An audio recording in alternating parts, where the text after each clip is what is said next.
তথ্য প্রযুক্তির এই যুগে জীবনযাপনের প্রতিটি ক্ষেত্রে আমাদের মূল চালিকা শক্তি হল ইন্টারনেট। ইউটিউব, ফেসবুক আর ইমো মেসেঞ্জার ছাড়া আমাদের একদিনও চলে না। ইন্টারনেট ছাড়া জীবন কতটা দুর্বিষহ হয়ে ওঠে এটা আমরা হাড়ে হাড়ে টের পেয়েছি জুলাই গণ অভ্যুত্থানের ইন্টারনেট বন্ধ থাকার দিনগুলোতে। যা হোক, আমাদের আজকের ভিডিওর মূল আলোচ্য বিষয় এই ইন্টারনেট। ইন্টারনেট কি, কিভাবে কাজ করে, কোথায় বসে কে এই ইন্টারনেটকে নিয়ন্ত্রণ করছে, এর মালিকানা কার হাতে, এসব প্রশ্নের জবাব খোঁজার চেষ্টা করব এই ভিডিওতে। তাই ভিডিওটি যথেষ্ট ইনফরমেটিভ ও ইন্টারেস্টিং হতে চলেছে। তাহলে আসুন মূল ভিডিওটি শুরু করা যাক। সেই সাথে অনুরোধ থাকবে, আমাদের চ্যানেলে নতুন হলে অবশ্যই সাবস্ক্রাইব করে রাখুন।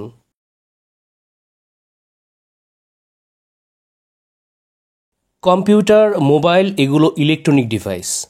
আর এরকম দুই বা ততোধিক ইলেকট্রনিক ডিভাইসের মধ্যে গড়ে ওঠা আন্তঃসংযোগ ব্যবস্থাকে বলা হয় নেটওয়ার্ক। নেটওয়ার্কিংয়ের মূল উদ্দেশ্য হল ডিভাইসগুলোর মধ্যে সহজে তথ্য বিনিময় ও রিসোর্স শেয়ার করা। আর ইন্টারনেট হচ্ছে বিশ্বব্যাপী বিস্তৃত এরকম অসংখ্য নেটওয়ার্কের সমন্বয়ে তৈরি হওয়া একটি বিশাল নেটওয়ার্ক ব্যবস্থা। এর মাধ্যমে পুরো বিশ্বকে একই নেটওয়ার্কে অন্তর্ভুক্ত করা হয়েছে। তাই ইন্টারনেটকে সমগ্র বিশ্বে ছড়িয়ে থাকা অসংখ্য নেটওয়ার্কের নেটওয়ার্ক বা ইন্টারনেটওয়ার্কও বলা হয়। মূলত ইন্টারকানেক্টেড নেটওয়ার্কসকেই সংক্ষেপে ইন্টারনেট নামে ডাকা হয়। 60-এর দশকের শুরুতে মার্কিন প্রতিরক্ষা দপ্তরের অভ্যন্তরীণ যোগাযোগ ব্যবস্থা গড়ে তোলার লক্ষ্যে ইন্টারনেটের সূচনা হয়। তখন অবশ্য এই নেটওয়ার্কের নাম ছিল আরপানেট। বছর দশেকের মধ্যে এটি আরও বিস্তৃত হয়। এ সময় এই নেটওয়ার্কের প্রধান ব্যবহার ছিল ইমেল আদান প্রদান। 1989 সালে এসে আরপানেট দুইটি অংশে বিভক্ত হয়ে যায়। মার্কিন সামরিক বাহিনীর জন্য ডারপানেট আর জনসাধারণের জন্য উন্মুক্ত করে দেয়া নেটওয়ার্কের নাম দেয়া হলো ইন্টারনেট। এভাবে আরপানেট থেকেই জন্ম হয় ইন্টারনেটের। ইন্টারনেট কিভাবে কাজ করে এটা বুঝতে হলে আমাদের প্রথমে ইন্টারনেটের দুইটি মৌলিক বিষয় সম্পর্কে জানতে হবে। এরা হলো প্যাকেটস এবং প্রোটোকলস। ইন্টারনেটের মাধ্যমে যখন ডেটা পাঠানো হয় তখন তা ছোট ছোট সেগমেন্টে ভাগ হয়ে যায়। এগুলোকে বলা হয় প্যাকেট। আপনারা এই মুহূর্তে এই ভিডিওটি দেখছেন। এটি ইউটিউবের কোনো দূরবর্তী সার্ভার থেকে আপনার মোবাইল বা কম্পিউটারে কিন্তু একসাথে লোড হচ্ছে না, বরং ছোট ছোট অংশে ভাগ হয়ে একটা বিশাল পথ অতিক্রম করে আপনাদের কাছে পৌঁছচ্ছে। ডেটা প্রথমে ডেটা প্যাকেটে পরিণত হয়, এরপর তা রূপান্তরিত হয় বাইনারি ডিজিট বা বিটে। বিভিন্ন নেটওয়ার্কিং ডিভাইসের মাধ্যমে পরিবাহিত হয়ে শেষ পর্যন্ত গন্তব্য ডিভাইসে গিয়ে একসাথে জুড়ে আমাদের সামনে প্রদর্শিত হয়। ইন্টারনেট ব্যবহার করে এভাবে ডেটা প্যাকেট পরিবাহিত হওয়াকে প্যাকেট সুইচিং বলা হয়। এবার আসুন কথা বলা যাক প্রোটোকল নিয়ে। দুটি ভিন্ন দেশের নাগরিকদের ভাবের আদান প্রদানের জন্য যেমন একটি কমন ল্যাঙ্গুয়েজের প্রয়োজন হয়, ঠিক তেমনি একটি নেটওয়ার্কে থাকা দুটি কম্পিউটার যারা আলাদা হার্ডওয়্যার ও সফটওয়্যারে গঠিত হয়েছে তাদের পরস্পর যুক্ত হওয়ার জন্য কিছু যোগাযোগ কৌশলের প্রয়োজন হয়। এটাকেই বলা হয় প্রোটোকলস। এগুলো আসলে কতগুলো নিয়মের সমষ্টি। একটিমাত্র প্রোটোকল দিয়ে নেটওয়ার্কের সব কাজ সারা যায় না। প্রোটোকলগুলোকে প্রধান 3টি ক্যাটাগরিতে ভাগ করা যায়। এরা হলো টিসিপি/আইপি, এফটিপি এবং এইচটিটিপি। টিসিপির ফুল ফর্ম হলো ট্রান্সমিশন কন্ট্রোল প্রোটোকল আর আইপির ফুল ফর্ম হলো ইন্টারনেট প্রোটোকল। টিসিপি প্রোটোকলের মাধ্যমে ডেটাগুলো ভেঙে ডেটা প্যাকেটে রূপান্তরিত হয়। আর আইপি প্রোটোকলের কাজ হলো ইন্টারনেটে যুক্ত প্রতিটি ইউজার বা ডিভাইসের নিজস্ব ইউনিক আইডেন্টিটি এনশিওর করা, যা আইপি অ্যাড্রেস নামে পরিচিত। এফটিপি এর ফুল ফর্ম হলো ফাইল ট্রান্সফার প্রোটোকল।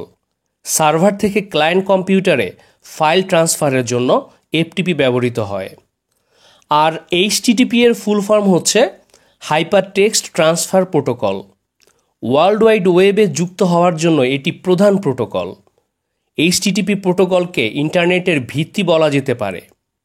আমাদের জানা আছে যে কোনো ওয়েবসাইটের মূল কাঠামো তৈরি হয় HTML ল্যাঙ্গুয়েজে, আর এই HTML ফাইল ব্যবহারের জন্য প্রয়োজন হয় HTTP প্রোটোকল। তাই HTTP ছাড়া কোনো ওয়েব পেজই লোড হয় না। এরপর আমরা যদি ইন্টারনেটের ফিজিক্যাল ইনফ্রাস্ট্রাকচার নিয়ে কথা বলি, তাহলে আসবে সুইচ এবং রাউটারের কথা। এরা ইন্টারনেট অবকাঠামোর স্তম্ভ হিসেবে কাজ করে। নেটওয়ার্ককে বিস্তৃত বা বর্ধিত করার জন্য এই ডিভাইসগুলো ব্যবহৃত হয়। ইন্টারনেট নামক এই বিশাল নেটওয়ার্কে শত শত মিলিয়ন কম্পিউটার রয়েছে। এদের প্রত্যেকের কাজ একরকম নয়। এদের মধ্যে কিছু কম্পিউটার শুধু তথ্য সংগ্রহ করে রাখে এবং অন্য কোনো কম্পিউটার থেকে কোনো তথ্য পাওয়ার জন্য রিকোয়েস্ট করলে সেখানে তা পাঠিয়ে দেয়। তথ্য ভাণ্ডার হিসেবে ব্যবহৃত এই সেবাদানকারী কম্পিউটারগুলোকে বলা হয় সার্ভার। আর যে কম্পিউটারগুলো সার্ভার থেকে তথ্য সংগ্রহ করে তাদেরকে বলা হয় ক্লায়েন্ট কম্পিউটার। ইন্টারনেটে সার্ভারের তুলনায় ক্লায়েন্টের সংখ্যা বেশি থাকে। ক্লায়েন্ট কম্পিউটার বা ডিভাইসগুলো ইন্টারনেটে যুক্ত হওয়ার জন্য আইএসপি বা ইন্টারনেট পরিষেবা সংস্থার সাহায্য নিয়ে থাকে। ব্রডব্যান্ড কোম্পানি বা মোবাইল সিম অপারেটরগুলো আইএসপি হিসেবে কাজ করে থাকে। আইএসপিগুলো আবার ডায়াল আপ, ডিএসএল, কেবল, ওয়্যারলেস এবং ফাইবার অপটিকের মাধ্যমে ইন্টারনেট সার্ভারগুলোর সাথে যুক্ত থাকে।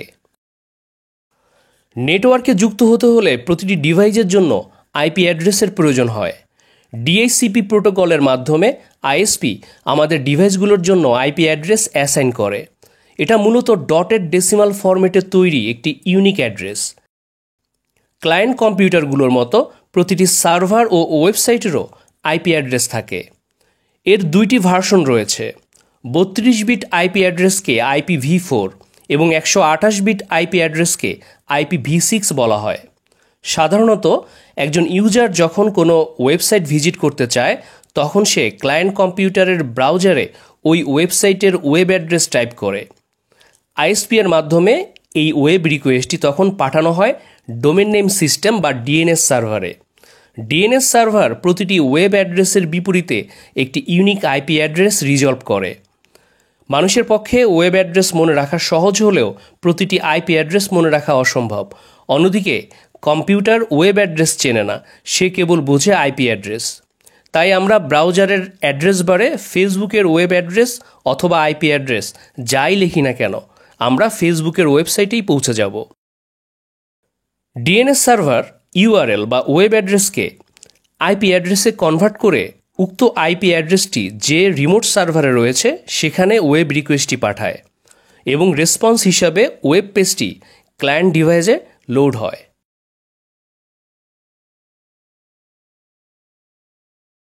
এবার আসুন দেখা যাক ইন্টারনেটের মালিককে অথবা ইন্টারনেটকে কে নিয়ন্ত্রণ করছে। আমরা এন্ড পয়েন্ট ইউজাররা ইন্টারনেট পেয়ে থাকি লোকাল ব্রডব্যান্ড কোম্পানি কিংবা গ্রামীণ ফোন, বাংলা লিঙ্ক অথবা এয়ারটেলের মতো বিভিন্ন মোবাইল অপারেটর কোম্পানির কাছ থেকে। এরা আমাদেরকে ইন্টারনেট সার্ভিস প্রোভাইড করে থাকে, তাই এদেরকে বলা হয় আইএসপি। এদেরকে আবার নিয়ন্ত্রণ করছে সংশ্লিষ্ট দেশের গভর্নমেন্ট। কোনো গভর্নমেন্ট চাইলে তার দেশে ইউটিউব, ফেসবুকের মতো যে কোনো ওয়েবসাইট সম্প্রচার বন্ধ করে দিতে পারে। অথরিটি বা গভর্নমেন্ট কোনো নির্দিষ্ট অঞ্চলে এদের ব্যান করে রাখতে পারলেও অন্যান্য দেশ বা অঞ্চল থেকে এগুলো ঠিকই ভিজিট করা যায়। আবার ভিপিএন ইউজ করে আইএসপি ও গভর্নমেন্টের চোখে ধুলো দিয়ে যে কোনো ব্যান ওয়েবসাইটও ভিজিট করা যায়। তাহলে দেখা যাচ্ছে আইএসপি অথবা গভর্নমেন্ট ইন্টারনেটের মূল নিয়ন্ত্রক নয়। তবে কি গুগল, ইউটিউব, ফেসবুকের মতো টেক জায়ান্ট কোম্পানিগুলো ইন্টারনেট নিয়ন্ত্রণ করছে? ইন্টারনেট জগতের এক বিশাল পরিমাণ ডেটা এদের হাতে থাকলেও এরা ইন্টারনেটের মালিক নয়। আপনি আমি চাইলেও নিজেদের মতো করে ওয়েবসাইট খুলতে পারি এবং তাতে এসব কোম্পানির বাধা দেওয়ার কোনো সুযোগ নেই। তাহলে আমাদের খুঁজতে হবে এদের উপরেও আরও কোনো হায়ার অথরিটি আছে কিনা। একটি ওয়েবসাইট তৈরি করার জন্য প্রথমেই যা করতে হয় তা হলো domain name registration. Domain name দিয়েই তৈরি হয় কোনো ওয়েবসাইটের ইউনিক ওয়েব অ্যাড্রেস বা ইউআরএল। ওয়েবসাইটের ডোমেন নেম রেজিস্ট্রেশন করার জন্য গোড্যাডি, হোস্টগেটর, নেমচিপের মতো রেজিস্ট্রার কোম্পানি থেকে ডোমেন নেম কিনে নিতে হয়। তাই এই পর্যায়ে মনে হতে পারে এই ডোমেন রেজিস্ট্রার কোম্পানিগুলোই ইন্টারনেটের মালিক, কিন্তু না। এই সবগুলোকে আবার যে নিয়ন্ত্রণ করছে সেই প্রতিষ্ঠানের নাম হচ্ছে the internet corporation for assigned names and numbers, বা সংক্ষেপে আইক্যান। এটি একটি নন প্রফিট অর্গানাইজেশন। যুক্তরাষ্ট্রভিত্তিক এই প্রতিষ্ঠানের মিশন হল একটি স্থিতিশীল, নিরাপদ ও সমন্বিত গ্লোবাল নেটওয়ার্ক বজায় রাখতে সাহায্য করা। আইক্যানকে আমরা এই পর্যায়ে ইন্টারনেটের টপ লেভেল অথরিটি হিসেবে মান্যতা দিতে পারি, কিন্তু তাই বলে আইক্যান ইন্টারনেটের মালিক নয়। ইন্টারনেট একটি ডিসেন্ট্রালাইজড বা বিকেন্দ্রীভূত নেটওয়ার্ক। ইন্টারনেটের সাথে যুক্ত প্রতিটি ফোন, কম্পিউটার বা ইলেকট্রনিক ডিভাইস নিয়েই গড়ে উঠেছে ইন্টারনেট। তথ্য সংরক্ষণ ও সরবরাহের জন্য রয়েছে বিশ্বব্যাপী অসংখ্য সার্ভার ও ডেটা সেন্টার। ওয়্যার বা কেবলের মাধ্যমে এই নেটওয়ার্ককে বিস্তৃত করা হয়েছে। আবার সাগরের তলদেশ দিয়ে নিয়ে যাওয়া সাবমেরিন কেবলের মাধ্যমে মহাদেশগুলো ইন্টারনেটের সাথে যুক্ত হয়েছে। যেমন আন্তর্জাতিক সাবমেরিন কেবল কনসোর্টিয়ামের সদস্য হিসাবে বাংলাদেশ 2টি সাবমেরিন কেবলের মাধ্যমে ইন্টারনেটে যুক্ত রয়েছে। কেবল দুটি হল সিমিউই-4 এবং সিমিউই-5। এভাবে প্রতিটি দেশ উচ্চগতির ইন্টারনেটের সাথে যুক্ত হয় এবং দূরবর্তী দেশ অথবা মহাদেশে থাকা সার্ভারগুলো ব্যবহারের সুযোগ পায়। এর পরের ধাপে বিভিন্ন দেশে অবস্থিত ব্রডব্যান্ড, স্যাটেলাইট ও মোবাইল অপারেটর কোম্পানিগুলো সরকারের কাছ থেকে তরঙ্গ তথা ব্যান্ডউইথ বরাদ্দ নিয়ে থাকে।